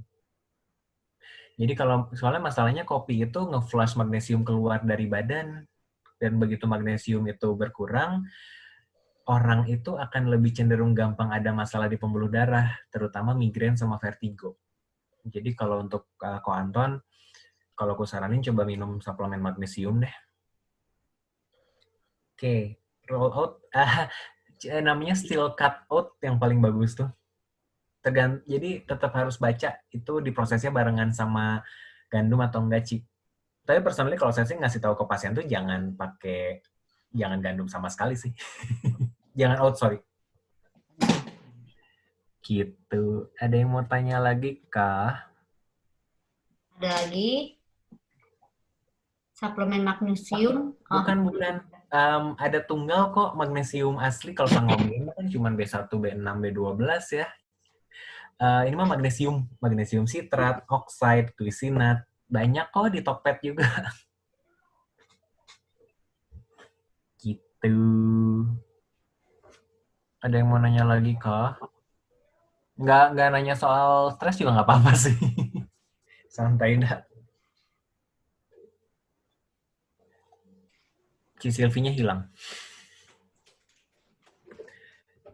Hoi. Ada lagi? Ada lagi nggak? Mungkin kalau yang Pram yang kayak gini nih ya. Itu ada tulisannya nggak? Biasanya tuh ada tulisan steel cut out atau enggaknya gitu. Bisa gedein. Ini gue nggak tahu sih, bentar ya. Oh, kalau stres itu pemicu uban, iya salah satunya. Kalau yang jadi masalah stres itu dia menghambat kitanya terlalu kedokteran sih, tapi intinya ada satu zat yang kebentuk akibat dari stres itu namanya tuh H2O2 atau hidrogen peroxide. Nah, si stres itu tuh mengganggu proses detoksnya H2O2 sehingga muncul uban. Jadi sebenarnya harus dibenerin itu biasanya kadar glutationnya sama livernya. Cuman masalahnya suplemen glutathione paling bagus tuh kita nyebutnya namanya liposomal glutathione tuh adanya cuma di UK atau di Amerika. Americano tiap hari, IDP, ya nggak apa-apa sih selama kortisolnya masih normal. Hipotiroid itu karena stres juga tuh, karena apa? Banyak macamnya, banyak penyebabnya, tapi bisa karena stres juga kok, Anton. Jadi tiroid sama kortisol, tiroid sama adrenal tuh sama kayak kalau kita bahasannya, tiroid itu pedal, kalau di mobil, tiroid itu pedal gasnya, adrenal tuh mesinnya. Jadi kalau satu rusak, biasanya ikutan rusak juga. SOP atau UTSU bisa menekan hormon. Aku nggak bisa bilang gitu juga sih, Cipeni ya. Soalnya SOP kan ada gulanya ya, jadi biasanya dia akan men-trigger kortisol juga sih biasanya. Yang bisa prinsip dasar sih harus seimbang, jangan ditekan teuing. Dengan cara ya paling simpel adalah jangan makan makanan yang mengandung gula tinggi. Kalau madu, personally itu aku sih tidak terlalu menyarankan karena madu itu fruktosanya tinggi, bisa jadi gangguan ke liver menurutku. Magnesium isinya beda sama zat besi kan? Magnesium isinya. Magnesium sama zat besi itu ya zat besi. Kalau bahasa kimianya kita nyebutnya ferrum, kalau magnesium ya magnesium. Jadi ya rata-rata orang zaman sekarang itu kekurangan magnesium karena makanan zaman sekarang terlalu banyak tinggi kalsium. Jadi kalsium itu nge-flush magnesium keluar dari badan. Jadi sebetulnya magnesium itu adalah salah satu suplemen yang sangat wajib dikonsumsi semua orang zaman sekarang. Karena yang jadi masalah begitu orang itu kekurangan magnesium, biasanya partnernya adalah akan kekurangan vitamin D3. Terus kalau magnesium udah mulai berkurang, biasanya orang tuh jadi gampang kram, jadi insomnia. Dan karena magnesium tuh juga dia bisa membantu untuk relaksasi. HDL tinggi. HDL tinggi mah nggak apa-apa tuh, Ci. Kalau kita nyebutin, kalau mungkin maksud Cici LDL. Sebetulnya kalau kita ngomongin soal LDL tinggi, itu harus dilihat juga rasio dengan trigliseridanya bagaimana. Kalau trigliseridnya Cicely masih di atas 150, berarti pola makannya dulu yang harus dibenerin. Sakit ulu hati, tergantung sakit ulu hati yang kayak apa. Tapi kalau menurutku, kalau mau minum yang SOP atau UTSU, mendingan setelah makan. Tapi harus ngobrol juga sih, Ci. Maksudnya ini sakit ulu hatinya tuh kenapa? Yang kayak gimana gitu? Apakah yang kembung kah? Yang asam lambungnya naik ke atas kah? Kayak gitu itu. Soalnya penyebabnya beda-beda. Cuman kalau ngomongin secara general, aku sarankan kembung. Oke. Berhenti tepung dulu, Ci. Supaya hilang total si kembungnya. Udah gitu makannya yang benar. Let's say oke lah, makan nasi plus lauk plus sayur, baru beresnya minum SOP atau UTSU. Tapi tepungnya tiadakan dulu. Soalnya kalau tepungnya masih masuk, biasanya kembungnya nggak akan hilang-hilang. Gitu. Oke. Sylvie ada lagi Ya, kah? ada lagi nggak? Ya, intinya sih sebenarnya segala sesuatunya itu kita harus sesuai ya. Yang kita masukin ke dalam badan tuh apa? Karena semua itu istilahnya semua vitamin atau segala macamnya itu kan cuma support. Dalam arti kita tetap harus jaga yang kita makan, bener kan gitu ya? Betul. Kalau nggak ngejar juga gitu, yang kita masukinnya racun lagi ya sama aja gitu. Ada pertanyaan lagi nih Pak Dokter, Dok kalau vitamin B kompleks dan B12 bagus enggak?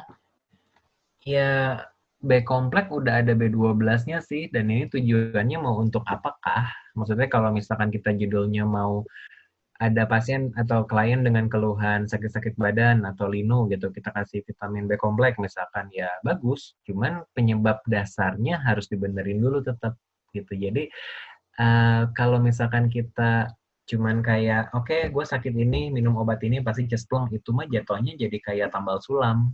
Karena begitu efek obatnya habis, muncul lagi penyakitnya. Jadi kalau misalkan ini, aku sih biasanya akan baik nanya kenapa minum vitamin B.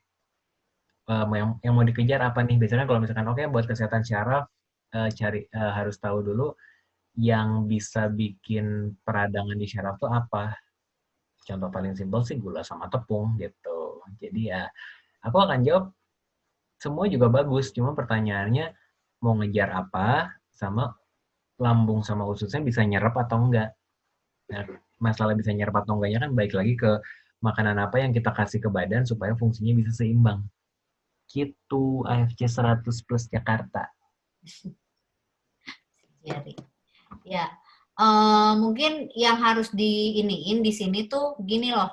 Kadang-kadang kan kita ngomongnya sakit kepala nih dok, ini bagusnya apa? Nah kadang-kadang kan itu kan sakit kepala itu nggak bisa kalau dokter itu langsung menyebab apa sih namanya langsung mengetahui gitu kenapa gitu kan nggak bisa ya, pasti harus ada pemeriksaan lebih lanjut. Maksudnya itu kan cuma triggernya aja, kayak tadi kan kembung ya apa maksudnya sakit lambung karena apa awalnya gitu kan maksudnya ya dok ya. Jadi kalau cuma minum misalnya sakit kepalanya minum parastamol hilang tapi kan nggak tahu sumbernya. Ya kayak gitu kali ya. Setuju. Ya dok ya. Kalau Setuju. Oke. Ini ada dari Bu Susanawati ya. SOP aman dikonsumsi pada yang tidak ada masalah dengan kesehatan. Jawabannya aman selama nggak ada alergi dari kandungan SOP-nya tersebut. Kan dia kan banyak kan dari seafood ya istilahnya mah kan dari ikan laut gitu ya. Kalau ada orang dengan sensitif terhadap seafood ya harus dikasih tahu dulu hati-hati gitu. Kan kita nggak tahu, kita nggak bisa bilang semuanya pasti aman. Jadi tetap harus hati-hati gitu. Kalau besok. Nah, Besok. pertanyaan gitu. Kalau B1, B6, B12 sama SOP apa nggak perlu? Ya tergantung. Maksudnya judulnya adalah mau ngejar apanya. SOP itu kan pada dasarnya kan dia kan untuk membantu menjaga kesehatan. Tapi judulnya adalah ingat bahwa ini tuh judulnya suplemen. Makanan dan gaya hidup adalah yang utamanya. Sisanya tuh sebagai pendukung. Gitu. Jadi ya kalau misalkan belum ada keluhan minum ya buat saya sih nggak jadi masalah selama nggak ada alergi dari seafoodnya itu. Gitu. Oke. Ya, ada lagi? Thanks dok. Oke, kalau gitu boleh di summary aja, Dokter Prama. Oke.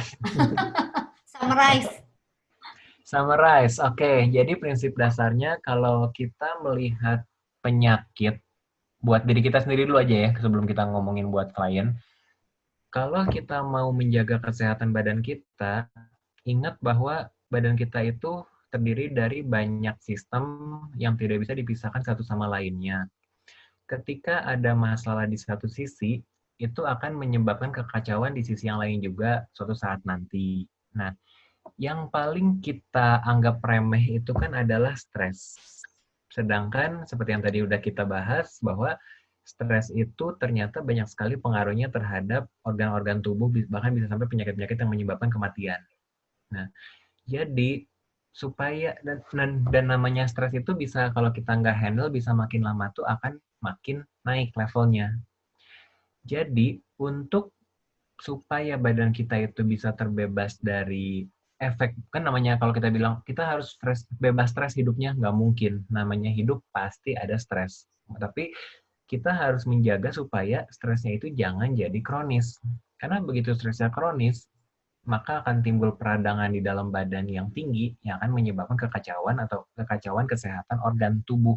Nah, yang harus dilakukan nomor 1 adalah tahu makanan apa yang harus dimakan, sebisa mungkin minimalisir kadar gula, kadar tepung, makanan kemasan, minuman kemasan, makanan olahan, termasuk bahkan kita menyebutnya walaupun buahnya di jus sendiri, tapi buah yang di jus itu udah merupakan membuat kacau si efek dari buah tersebut ke dalam badan.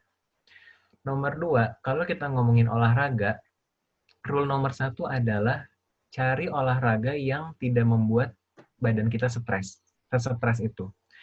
Kalau misalkan olahraga itu membuat badan kita itu jadi lapar setelahnya lapar kayak orang gila, itu biasanya olahraganya tuh nggak cocok.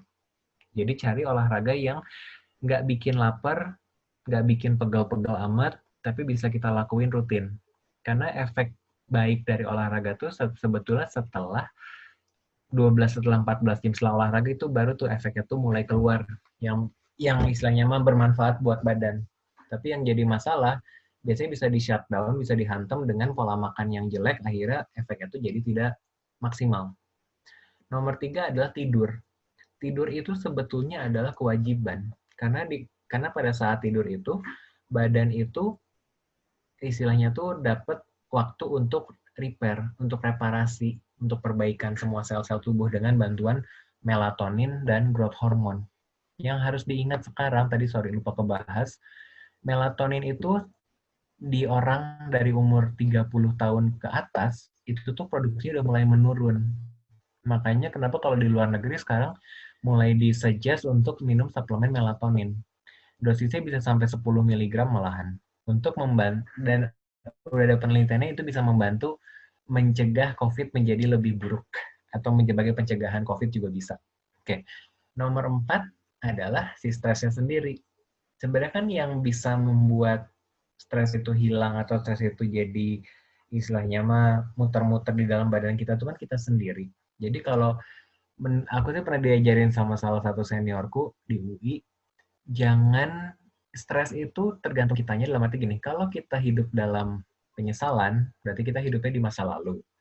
Kalau kita hidup dalam kecemasan, berarti kita hidupnya di masa depan. Jadi gimana kalau kita mikirinnya sekarang-sekarang dulu aja.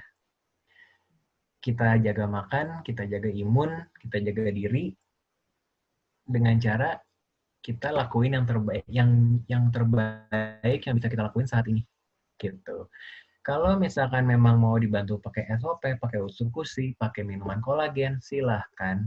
Tapi tolong ingat bahwa ini tuh 3 itu tuh adalah suplemen namanya juga buat bantuan.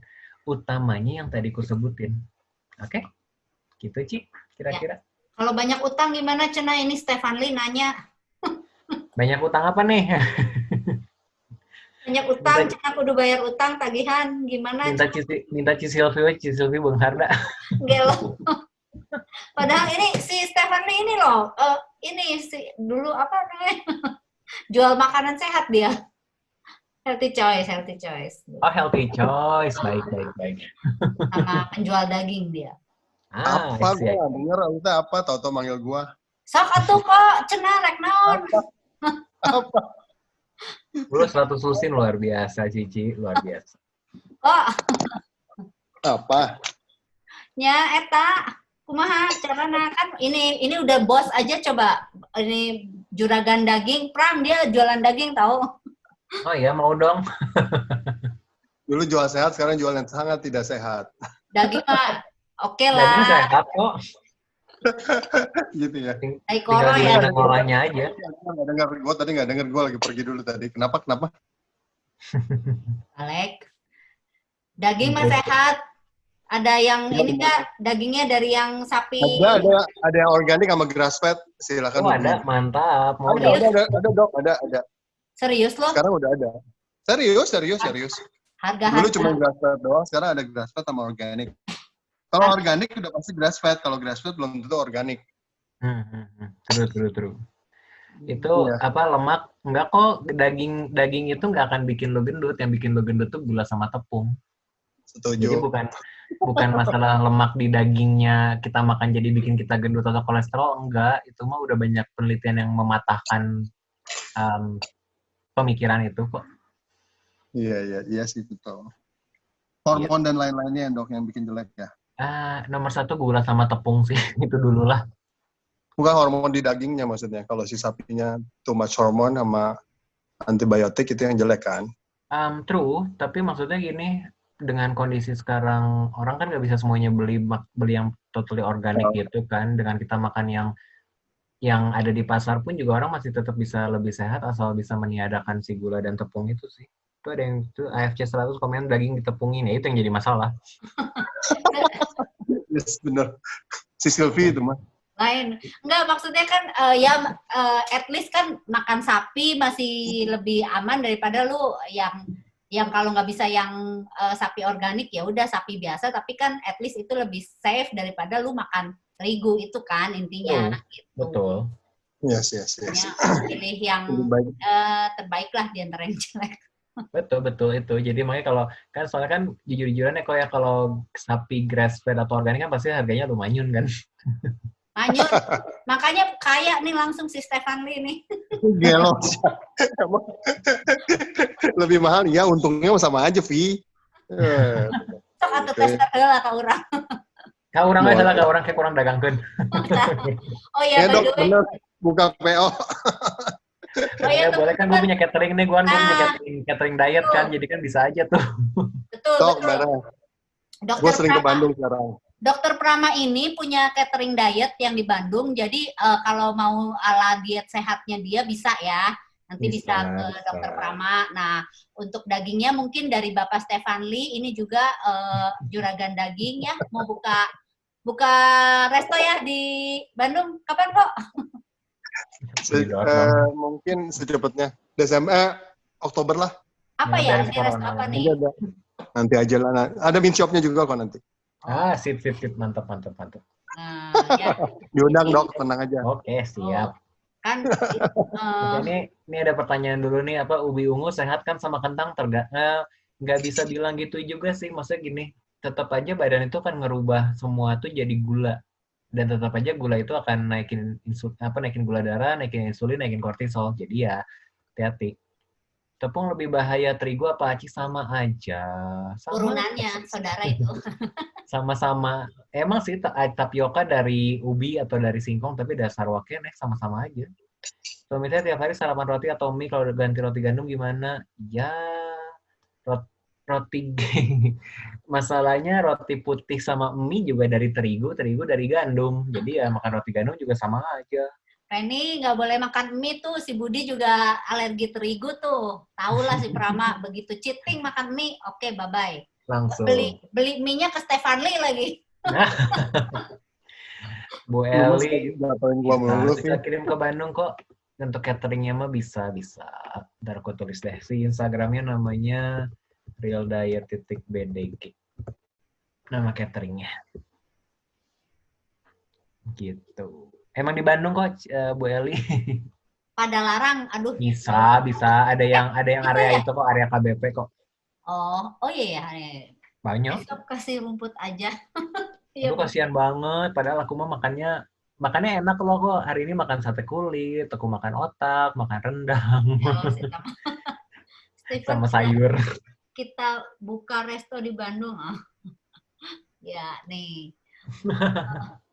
Ya nanti boleh ya ke ininya Stephen Lee nih, dagingnya dijamin ada yang organik, safe, aman ya. Boleh. Kalau nggak ini ya daging biasa aja, saiporo juga lumayan kok. Oke, ada lagi nggak? Pokoknya intinya terigu itu bukan apa ya, maksudnya bukan terigu yang kita lihat putih itu aja, banyak kan turunannya. Ya kue lah apa, sebenarnya banyak sih.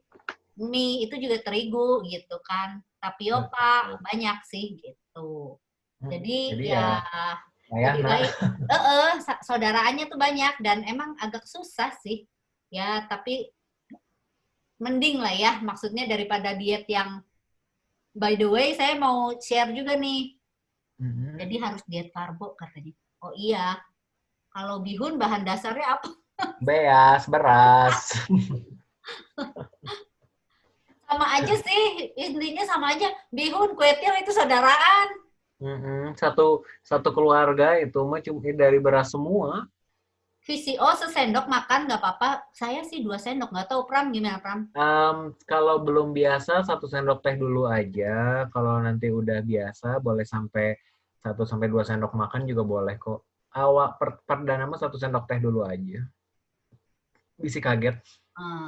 Ya, oh ya, nih saya mau cerita dikit ya. Saya itu kan udah mencoba berbagai macam diet dan lain-lain ya. Diet Prama ini yang menurut saya paling enak karena masih bisa makan ayam goreng. at least nggak Mhm. makan terigu aja gitu. Karena yang lain tuh pakai intermittent gitu kan, Pram, tahu ya? Iya. Yang kayak gitu dari which is aduh, terus harus ribetnya tuh harus ngukurin itu loh, protein ya. Ngukur protein Mhm. sesuai berat badan yang kayak gitu-gitu, which is kadang-kadang males banget gitu loh untuk ngukurin eh, protein. Sebenarnya berapa banyak sih Pram protein yang harus ini? Sok sekalian Hmm. share deh. Yang ini karena kan enak banget gitu kalau makanin dada ayam sehari harus berapa gitu toh. Sebetulnya gini, ini sekalian ngebahas gini. Kalau ini kan ada yang terbaru deh kalau ngomong si Cipeni ngomongin soal rendah kalori masih aman kah? Gini, kalau menurutku ya, kalori itu nggak penting buat diukur. Karena badan kita itu bukan masalah gini, logika deh. Kalau misalkan orang pengen diet rendah kalori, misalkan orang butuh kalorinya 1.500 nih kalau ngitung pakai kalkulator. Berarti kan kalau makan 1.000 kalori, makan 3 kali sehari berarti kurus dong atau sehat dong. Ya udah daripada kalau gue selalu nantang, gue selalu nantangnya gini. Daripada lu susah-susah ngitung kalori dari pakai aplikasi, kenapa lu nggak makan Indomie aja sih? Indomie kan cuma 300 kalori sekali makan. Berarti lu bisa makan 3 kali. Kenapa lu nggak makan itu aja? Kan kalorinya rendah.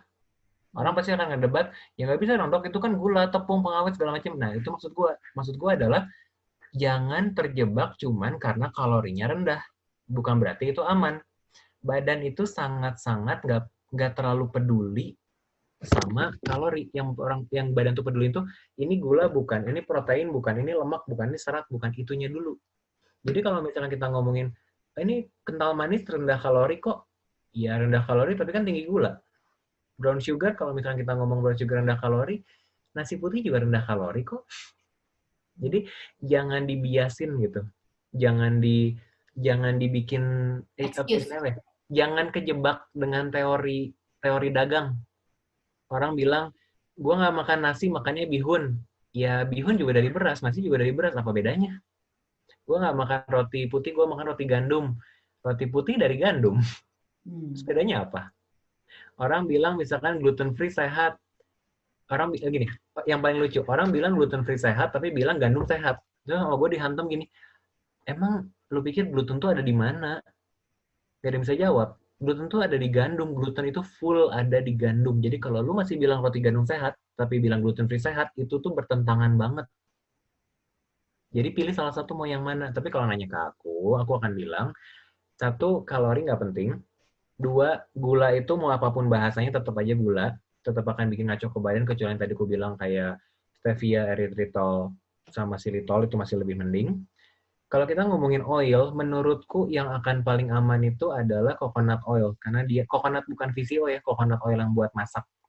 Itu yang titik didihnya tuh lumayan paling tinggi, jadi dirubah jadi trans fatnya lumayan jauh lah. Olive oil lebih bagus buat diminum atau buat salad dressing. Grapeseed oil, personally ini tuh perdebatan. Cuman aku sih nggak pakai. Karena aku pernah baca beberapa jurnal yang bilang grapeseed oil tuh nggak bagus, lebih bagus coconut oil. Kalau kita ngomongin olive oil sama VCO, itu beda kandungan. VCO itu ada lauric acid, kalau olive oil tuh ada kita nyebutnya, aduh apa namanya? Aku lupa, tapi itu tuh salah satu oil yang bagus, oleic acid olive oil tuh. Jadi itu di keluarganya omega 9 itu oke juga. Jadi prinsip dasarnya memang harus seimbang semua. Kalau kita nyebutin olive oil, VCO, omega 3 dari ikan, itu sama-sama harus barengan semua dikonsumsinya. Dalam arti harus adil, jangan dominan salah satu sisi. Kalau misalkan kita ngomongin sehat, sekarang prinsip dasar gini deh. Kenapa kita selalu bilang nasi putih jahat? Jawabannya pasti karena gulanya tinggi. Sekarang pertanyaanku, kalau memang nasi putih itu gulanya tinggi, tapi kan dia tidak manis loh. Jadi jangan mengaitkan dengan, sesuatu yang tidak manis, selain nasi misalkan kerupuk, atau bihun, atau kue tiaw, itu lebih sehat daripada nasi, karena gulanya lebih rendah. Kata siapa? Sama-sama aja kok. Maksudku adalah, jangan kejebak. Orang tuh seneng, Indonesia tuh seneng banget, orang-orangnya tuh dijebak sama iklan. Nasi putih ganti nasi merah ganti nasi coklat, ganti brown rice, ganti basmati. Tapi udah makan basmati udah gitu, oke, udah gitu gue makan kue, udah gitu gue makan jus. Kita jusnya asli kok pakai slow juicer. Ya tetap aja seratnya hancur. Tetap aja lu makan tepung gitu loh. Jadi kalau mau sehat itu memang ribet, tapi sebetulnya simple kalau kita mau open minded-nya dulu. Kalau misalnya kita bilang, gue pengen kurus, gue ganti nasi jadi kentang atau ubi, kalau saya sebagai dokter, saya selalu bilangnya gini, apa bedanya? Yang satu karbo simple, yang satu karbo kompleks. Oke. Terus udah gitu di dalam badan dirubah jadi apa? Kalau misalkan kentang itu dibilang karbo kompleks kalau makan sama kulitnya. Tapi kan kita bahkan boro-boro sama kulitnya, kita makannya dalamnya doang. Dalamnya itu full karbo, itu starchy banget. Gitu. Jadi kalau yang diet yang kutawarin di cateringku sih benar-benar protein. Jadi sebenarnya bahasanya low carb, high fat. Aku nggak bisa bilang dia diet keto, karena kalau kita nyebutin keto itu harus 80% lemak. Which is itu berat, karena kita sumber lemaknya nggak ada yang bagus-bagus amat. Jadi kalau misalkan Cici tadi nanya, proteinnya butuhnya berapa? Tergantung. Tipe badan yang kayak gimana nih? Tipe badan yang adrenal, itu yang kayak tadi aku liatin, itu butuh kira-kira 100-150 gram protein. Yang mau aku lurusin dikit gini, kalau misalkan kalian baca soal protein butuh 100 gram, itu tuh bukan 100 gram daging loh maksudnya. Tapi karena 100 gram daging itu cuma mengandung 26 gram protein. Jadi sebenarnya kalau misalnya ada orang yang bilang, gue butuh makan 100 gram protein, berarti kira-kira butuh makan 500 gram daging sehari. Gitu. Jadi ilmunya memang agak riweh, Ci. Tapi kalau sebenarnya ada di internet, kita nyebutnya namanya food, pokoknya intinya kayak bukan makanan pengganti. Pokoknya ada, kalau kita bahas kandungan makanan apa, ntar aku sharing lagi, aku lupa. Tapi inti dasarnya agak ribet. Cuman dari gini, kan nggak semuanya dokter. Kalau menurutku, ilmu yang paling simpel yang bisa diterapkan adalah coba minimalisir gula deh. Ya. Itu dulu coba. Kita mau diganti jadi brown sugar, gula merah, gula aren, even kita nyebutnya organic coconut sugar juga ada sama-sama gula. Badan kita kan nggak peduli. Ya. Badan kita cuma taunya itu gula naikin gula darah naikin insulin, kortisol ikutan keluar. Itu mah prosesnya. Memang that's just the way it is gitu. Jadi daripada kan produk-produknya makin lama makin banyak yang aneh-aneh gitu. Makin banyak yang mahal-mahal pula gitu. Jadi gimana kalau stick yang basic dulu deh. Coba tips dariku ya untuk malam ini, coba telaah deh, coba bikin jurnal makanan, coba telaah yang kalian makan tiap hari itu apa. Terus coba bagi-bagi cuma ke dalam 4 kategori aja, karbo, protein, serat, sama air. Dah, bagi ke situ aja. Kalau apapun yang bukan mengandung protein sama sayur, itu berarti karbo. Simpelnya mah gitu. Ya, Ci ya? Iya. Krill oil sama coenzyme Q10 boleh disatuin nggak kalau krill oil? Boleh. Boleh saja, tidak jadi masalah kalau itu sih. Boleh ya, Bro Jerry. Ini terus apa sih? Diabetes makan nasi kemarin itu benar fakta atau hoax? Nasi kemarin katanya gulanya kan lebih nggak tinggi. Tahu. Ya, pertanyaanku adalah gini, mau ngejar satu bisa makan nasi kemarin, tapi setelah itu kalau dirimu pasienku sih aku akan tanya balik, habis itu makan apa? Jadi jangan punya pola pikir, oh gue udah makan agak sehat nih dengan makan A, berarti gue boleh dong makan kue, makan roti. Nah kayak gitu tuh tetap badan tuh tetap merespon apapun yang kita makan langsung gitu loh. Jadi diabetes itu bisa sembuh loh. Aku udah ngebuktiin ke bapakku sendiri, itu bisa kita reverse di diabetesnya tuh benar-benar HbA1c-nya normal, GDP, gula darah posnya normal, insulinnya normal. Tapi makanannya harus benar terus-terusan. Bisa nggak pakai obat sama sekali. Cuman ya investasinya harus di makanan. Betul. Harus mau berubah gitu. Diet tapi mayo? Ya bisa. Diet mayo aku nggak nyaranin karena itu nggak pakai garam. Badan kita itu butuh garam. Makanya kenapa diet mayo cuma boleh 13 hari, karena begitu lewat dari itu bisa kejang orang. Pingsan loh, itu garam lemes lah. Iya, aku sih lebih menyarankan diet keto daripada diet mayo. Personally ya. Nyimpang dikit, alergi disebabkan oleh apa? Ya. Wuhuy, panjang. Jawaban paling simpel, leaky gut syndrome. Itu baca di Instagram gue deh, gue ngejelasin Apa lebih. bisa dihilangkan? Bisa. Nomor satu Bisa. paling pertama, ya udah itu gula dan tepung tolong di eliminate 3 minggu ya dok. Iya, 3 minggu minimal, tergantung sih. Harus ntar kalau mau konsul online ke aku bisa sih kirim email ke dokterprama@gmail.com, nanti Coba aku akan kirim form untuk konsul online. Pak Budi, kenapa Pak Budi makin gendut ya sekarang? Masak apaan memang di rumah? Pak Budi mah banyaknya cheating. Budi Lim kan maksudnya? Yes, ya tahulah. Budi Lim mah cheating. Betul. Makanya kemarin sebenarnya alerginya udah membaik.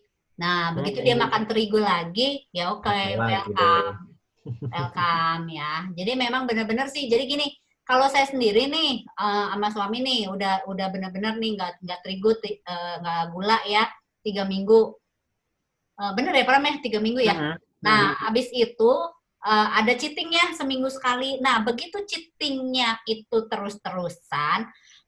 Pertama cheating mungkin nggak apa-apa, maksudnya badannya nggak langsung reaksi. Tapi kalau cheatingnya terus-terusan nih kayak Budi nih udah cheatingnya udah banyak banget nih, akhirnya merah lagi, jadi lagi, gitu loh.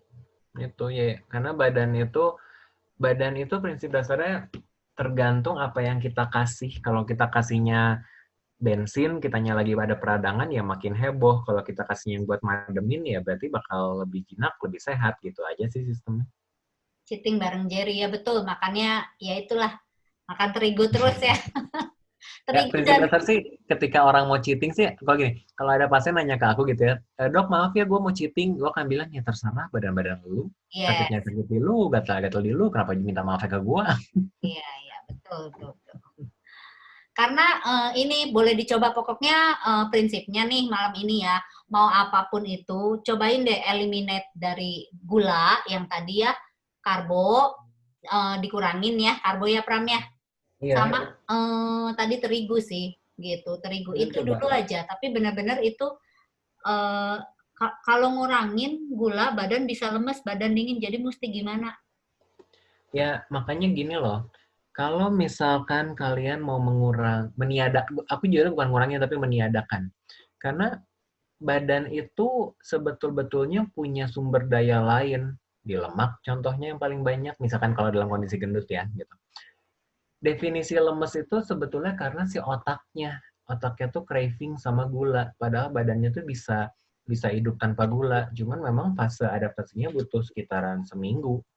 Makanya ketika seminggu atau 3 minggu pertama itu di-replace makan protein sama sayurnya yang banyak. Itu dulu. Dan kalau misalkan cuman meniadakan karbo tapi protein sama sayurnya porsinya dikit ya pasti lemes. Gitu. Ya so far sih bisa dilakuin, cuman efek detoxnya memang nggak enak. Betul. Dalam arti sakit kepala, pusing, pening, mual, mager, itu pasti sih. Iya. Tapi ya masalahnya gini loh, gula tuh jahat. Suka nggak suka, aku kan tergabung di satu grup namanya Functional Medicine Dokter gitu ya. Kita mau ngebahas kemanapun penyakit apapun, ujung-ujungnya gula yang jahat. Gitu loh. Protein itu apa aja dok? Ya protein hewani. Tuh tadi mana kok siapa yang jualan kok Steven ya? Ya dalam arti coba gini deh, sebelum riwuh-riwuh coba dulu meniadakan gula lover gimana tuh? Pilihan. Kalau nanti suatu saat jebol di arah diabetes hipertensi yang tadi aku kasih lihat gambarnya, ya pilihan. Dan gimana tuh? Aku juga bingung. Betul. Ya, so far sih pasien-pasien aku ya misalnya dengan ngikutin dietku tuh banyak yang jadi bisa hamil lah, sembuh dari fatty liver lah, lepas dari obat hipertensi, lepas dari obat diabetes segala macam gitu. Cuman ya ujung-ujungnya harus diet. Dagingnya nggak boleh digoreng kata siapa? Boleh. Yang penting jangan tepung aja. Kalau digoreng pakai terigu, ya nggak boleh. Ya, yang penting jangan tepung gini loh. Kalau misalkan kalian sangat takut dengan goreng, kalian bilang istilahnya rebus dan kukus itu aman, berarti tinggal makan nasi pakai mie beres dong. Kan dikukus sama direbus. Karbo jeung karbo. Iya, tapi kan kalau prinsipnya cuman di istilah gini, orang tuh terlalu terobsesi dengan oke, harus di-grill, harus direbus, harus dikukus. Gue cuma bilang ya kalau eta basicnya karbo ya sarwa keneh gitu. Stevia manis lagi, sedikit aja manis banget. Oh gini Ci, kalau misalkan orang yang ngomong stevia itu kurang sweet itu berarti lidahnya udah lidahnya tuh udah sangat keracunin sama gula, makanya stevia relatif jadinya nggak manis. Tapi kalau misalkan udah bisa meniadakan gula selama seminggu 2 minggu, itu langsung jadi manis banget stevia tuh. Lidah kita itu sangat gampang dilatih. Kalau kalian meniadakan total gula-gulaan, itu seminggu si buah naga atau stroberi yang sebelumnya kalian bilang asam itu akan bisa kalian bilang manis. Jadi ya tinggal gimana kalian mau ngelatih badan kaliannya kayak apa. Iya, betul. Equal mah, aduh, aspartem ya. Ya, equal bagus buat bikin fatty liver dah. Jawabannya itu. Bentar, equal tuh aspartam bukan sih? Iya, sejenis itu. Minumannya terus pakai gula langsung sakit mah. Ya memang itu gulanya.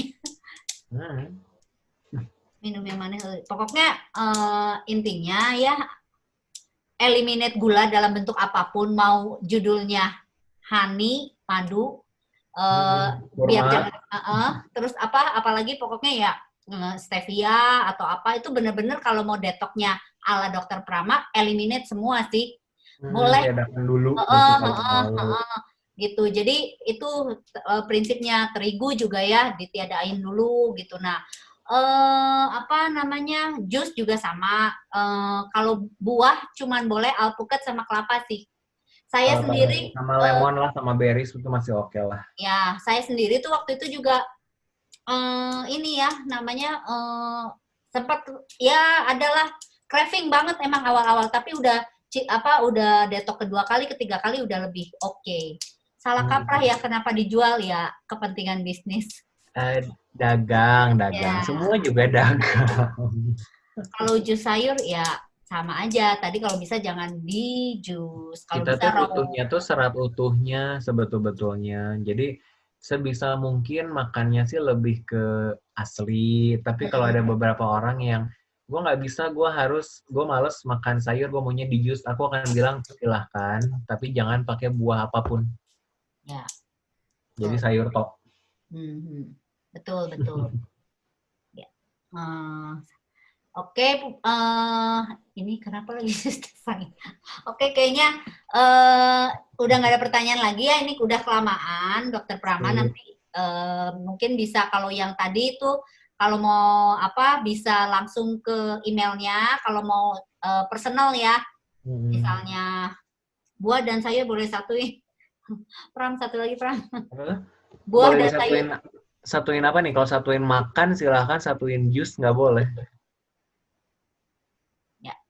Ya, oke, jelas ya. Jadi dipisah aja ya makannya ya.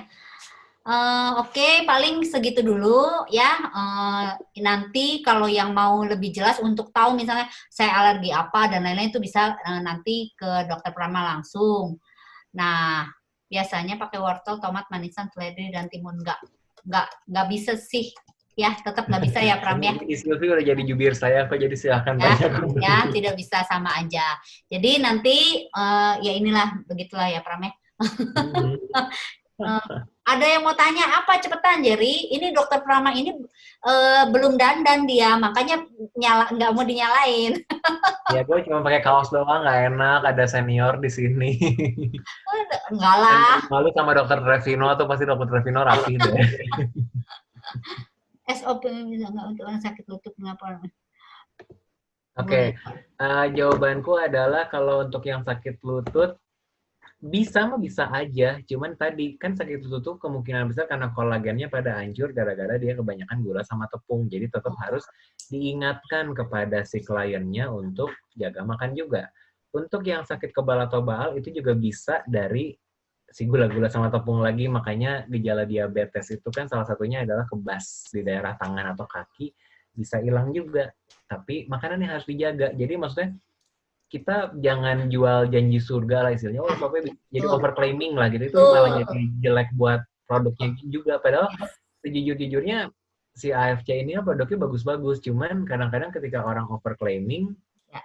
orang tuh jadi negatif thinking, ternyata ini sama aja sama produk-produk lain. Nah, kita kan harus bisa menjadi yang berbeda tuh dengan kita mengedukasi si kliennya terkait si pola hidupnya juga, gitu loh. Jadi jawabannya bisa, tapi dengan syarat makanannya dibenerin. Yang tadi ya, bahkan tanpa kalau kita ngomong ya, bahkan tanpa SOP pun mungkin yang diabetes itu kan bisa sembuh. Maksudnya bukan sembuh ya, maksudnya tanpa bantuan Tanpa insulin, obat apapun, selama yang dia masukin itu benar gitu loh. Yang tadi kayak papahnya dokter Prama kan gitu, itu kan dia bisa membaik. Kenapa? Tanpa insulin, tanpa obat diabetes, karena pola makannya dijaga, pasti akan stabil gitu. Istilahnya kita udah bersih ini, udah detox, terus yang kita masukin racun lagi ya, akhirnya nggak ngejar gitu. Intinya gitu ya. Jadi betul, jadi jangan overclaiming semua, apapun semua sifatnya cuman support ya. Tapi pola makan itu yang paling menentukan di atas semuanya. Gaya hidup, lifestyle. Berapa Luar persen, biasa. Pram? Betul. Berapa persen, Pram? Ininya presentasinya lifestyle. Kalau makan itu 70-80% loh. Nah, itu ya. 70-80% sakit kita ditentukan oleh pola makan kita. Ya, Pram ya? Yoi. Itu ya. Jadi jelas ya, nanti bisa chatting langsung lagi dengan Dokter Prama, mau tanya-tanya boleh, nanti bisa ke emailnya, karena kliniknya masih libur ya, Pram? Iya, gue masih beberes gula, Nah, tuh, dia masih beberes. Nanti bisa ke email, terus kalau yang tadi mau catering diet juga bisa ya. Kalau mau nanti baca-baca artikelku ada di IG-ku di DR Prama Aditya, itu di highlight-nya banyak tentang sharing-sharing kesehatan, bisa baca di situ gitu kalau mau lebih detail. Betul. Kliniknya dokter di mana, Dok? Aku di Jalan Sederhana nomor 18 Bandung, namanya Klinik Seruni. Tapi kayaknya baru bukanya, baru beresnya bulan depan lah, mudah-mudahan. Ya, karena lagi renovasi ya, berhubung. Renovasi dalamnya juga sih, renovasi manajemen juga, makanya lama. Ya, betul. Saya mau pesan vitamin aja lama ya. Bisa kok, itu mah tinggal kontak admin, itu mah gampang. Iya, dibalasnya lama. Maaf. Ya, di Surabaya. Kalau di Surabaya bisa mungkin lewat email kali ya, Pram ya? Iya, konsul online saja untuk di luar kota. Bisa email nanti chat sama orang kasih cenah liur asih jadi mah ya pokoknya email. Nah, itu ya drprama@gmail.com. Ini kalau enggak Jerry aura kasih wae nih, salfok dia. Aduh, aura kasih mah aku suka WhatsApp-an enggak loh. Oh ya. Ya, itulah. Jadi nanti ke ini ke drprama@gmail.com, yang luar kota nanti bisa kasih datanya, nanti dibacain ininya hasilnya ya. Ya, siap. Okay, nanti lewat CCTV sebagai manajer saya. Ya, saya soalnya dapat ini loh, presentase loh. Paham. Oke, thank you ya, Pram. Thank you semuanya. Saya udahin dulu ya, soalnya ini udah malam juga ya. Oke, semuanya thank you semua. Bye, Pram. Thank you.